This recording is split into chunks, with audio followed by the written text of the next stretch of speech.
Okay, so the build continues. The mailman dropped off our new dampeners today, our new cushions for our clutch basket project here. And there's really nothing to them, you just fit them in here. One thing I did notice is that these cushions I got seem to be a harder compound than what came out of here. What came out of here seemed to resemble rubber a little more than these do. These seem more like they're polyurethane. They could be the same as what came out, I don't know. Maybe the ones that came out of here were just so, beat down and had been warmed so many times that they softened up. But anyway, that's what it should look like in between your drive gear and your clutch basket. So we've got all those in. The next thing to do is to take this retaining plate that they gave us, set it right down there, grab the new fasteners, and I'm going to grab some Loctite and an Allen tool here and tighten this up. I had it right the first time. I'm not putting a whole lot of torque on these things. I mean, I'm getting them pretty snugged up, but that's what the Loctite's job is to keep this stuff in place here. So that's it. That's all there is to that. And I'm going to get things kind of organized here. The workbench is a mess. We've been really busy in here lately. A lot of stuff going on. And I'm going to kind of get things reorganized here. And we'll continue on and we'll get this whole clutch side of this motor put together here. Okay, welcome back to Project Banshee engine build. I got the clutch basket all done. Now it's time to start working on the right side of the motor again. First thing we're going to start off by doing is installing the keyway on the crankshaft there. It's hard to see, but I've got it sitting in right here. Once you've got that installed, you take your main crankshaft drive gear, put a little oil on it. I've already oiled up the crankshaft there, and slide this gear over that crankshaft and that key. And it's going to be a snug fit, but it'll go. And that's what it looks like. Slides right on. And then following that, you've got your water pump drive gear. And there is no key for this. Just being tight onto the crankshaft holds it in place. And that just sits just like that. And next is a conical washer. Just a drop of Loctite right here, just a drop, that's it. And then we'll hold everything together with this crankshaft nut. Okay, next step, once you've got your crankshaft retaining nut on here, well, it's actually the retaining nut for the crank drive gears.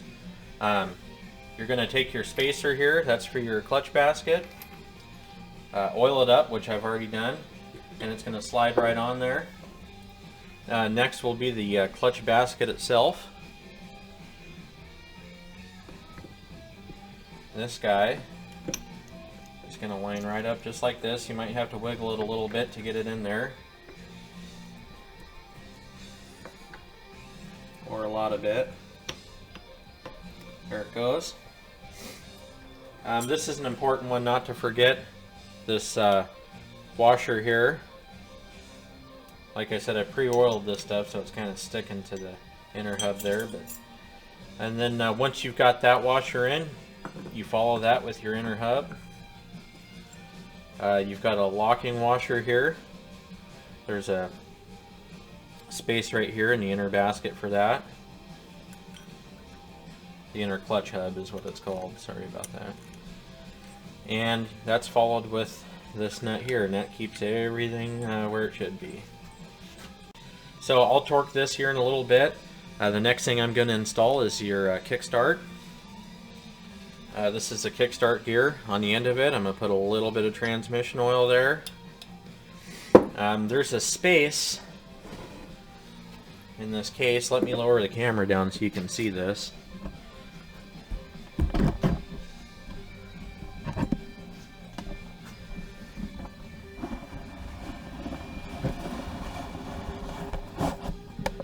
Alright, right up close and personal with it here. So I'll turn this like this. And right there is where the kickstart assembly goes. There's a pocket right here for a spring. And that is that tail of the spring right there. That's going to need to go in that pocket. And then you're going to loop that hook around, and you're going to hook it right here on the crankshaft or on the cases. So like I said, I've already oiled that, and I will get this in here.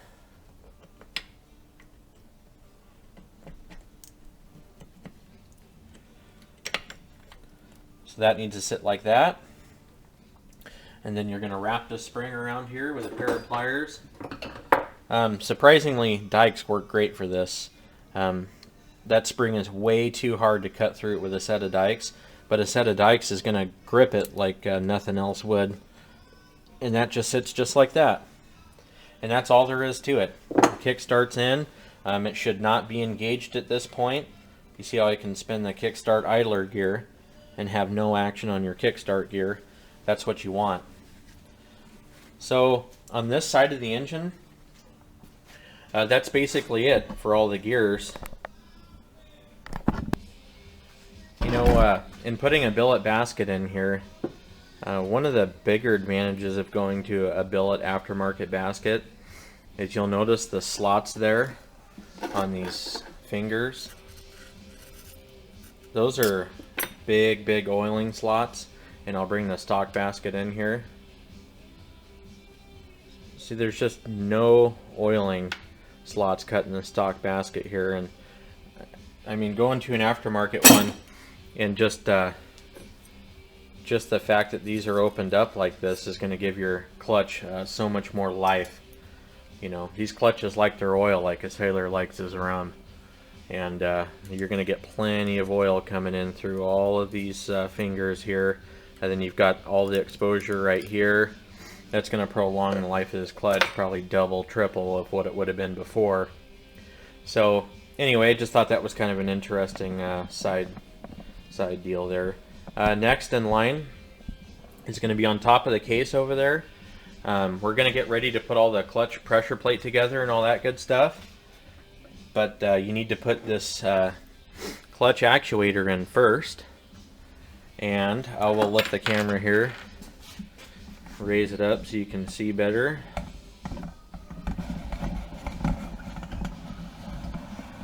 How to do this. Lift it there, tilt the camera down, right there. So the seal right here is already installed. On top of the seal, you're going to have this washer here. And on top of that, you're going to have the actuator itself. Now I'm going to put a little bit of oil here, right where that seal rides. Wipe that all the way around. And this actuator does have a hold down that comes off of this bolt here, so I'll have to take that back loose and put that hold down in, but it should just drop right down just like that. And that needs to go in first. So once you've got the actuator in, now we can come back down to the clutch basket. And right in the center of that transmission shaft, you're going to have your clutch rod. Like I keep saying, visually inspect it. That's going to go in first. Make sure there's plenty of oil on it. Following that rod is going to be that ball bearing. Oil that up. I'm going to push it in here with my oil gun. Give it a squirt in there. And the last step is to put your pressure plate on. And I always like to back this adjustment all the way out. That's your clutch adjustment there. And there is a dot right here. Whether it shows up or not, I don't know, but that's a dot on your basket. And on your pressure plate, you're going to have these arrows here, and that dot should line up with one of those arrows. So make sure you've got your lock washer locked onto that nut there. I'm going to put a little bit of oil on this actuator there. And just like this, it'll slide on there. Now, this pressure plate needs to be seated all the way against this clutch here. If it's sticking out a little bit like that, that means you're on top of the inner hub. You're not into it. You need to make sure that it is all the way flat against that clutch. And once that sits all the way down, you know it's seated the right way, how it's supposed to be. We're talking about springs earlier here. Here's my springs. The ones on the right are the medium springs that came with the Barnett clutch. The ones on the left, kind of in the foreground, are 3 factory springs. And this is how I set up my clutches for what we do. And you want to run all heavy duty ones, go ahead. That's completely up to you. This is how I do it. So you've got 6 studs that stick out here, and I do a triangular pattern just like that with 3 stock springs, and then I'll do my second triangular pattern with my medium duty Barnett springs, just like that. I've got a couple things to clean up here. All I'm going to do is clean up these fasteners, bolt all that down, and when you're doing this, do it evenly. Don't run in a spring all the way. Tighten a little bit here, here, here, and just go in a star pattern and just do a little at a time and slowly work that pressure plate in there. You've got a lot of force on this pressure plate once these springs are compressed, and you need to just spread the load of those springs evenly on this pressure plate here. So that takes a little while to do. It's not really worth filming to me, but that's what I'm going to do. And after I get these tightened up, I'll show you how to do your clutch adjustment here.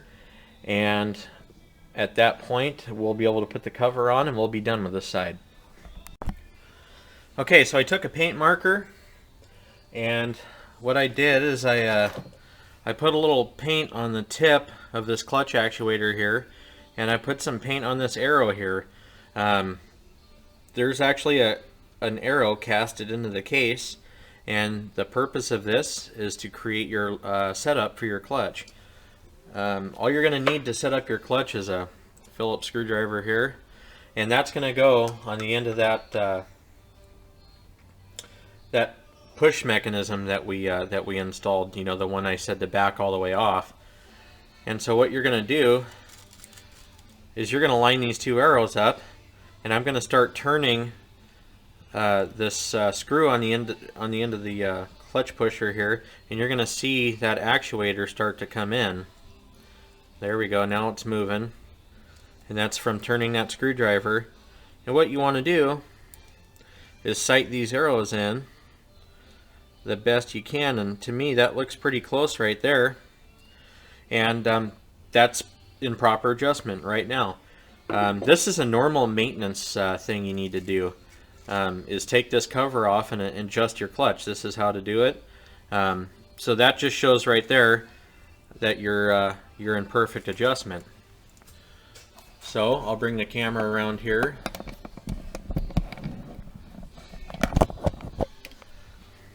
And to make that adjustment, I was just turning that stud right there.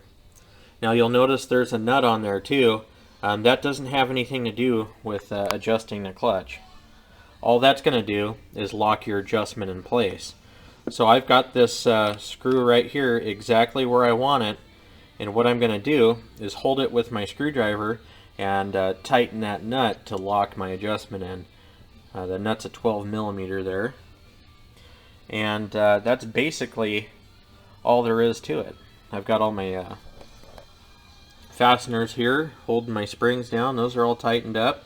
The last thing to do before we put the cover on is to put our O-ring on our water pipe there. That O-ring needs to go on, and I highly recommend using some petroleum jelly. I've got some O-ring grease. You need to put something on there. O-rings, they do tear really easily, and especially in a situation like this where you can't really control you know, guiding it on there. The case has to line up with a pin that goes there, and it has to line up with a kickstart here, so you kind of have to wiggle the case a little bit sometimes, the side cover.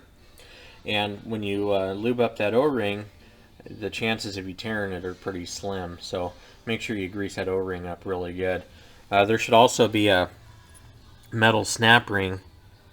It's actually kind of like a circlip is what it is, that holds that pipe from going anywhere. Just make sure you've got that in there too.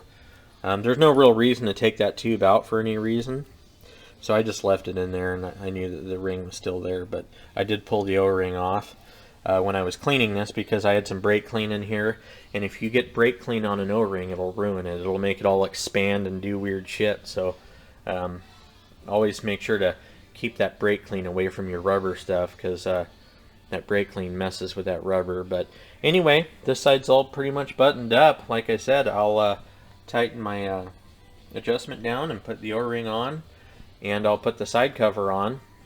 One thing this engine does have is a billet water pump. That's something I highly recommend on a Banshee engine, is like a cool head and a water pump.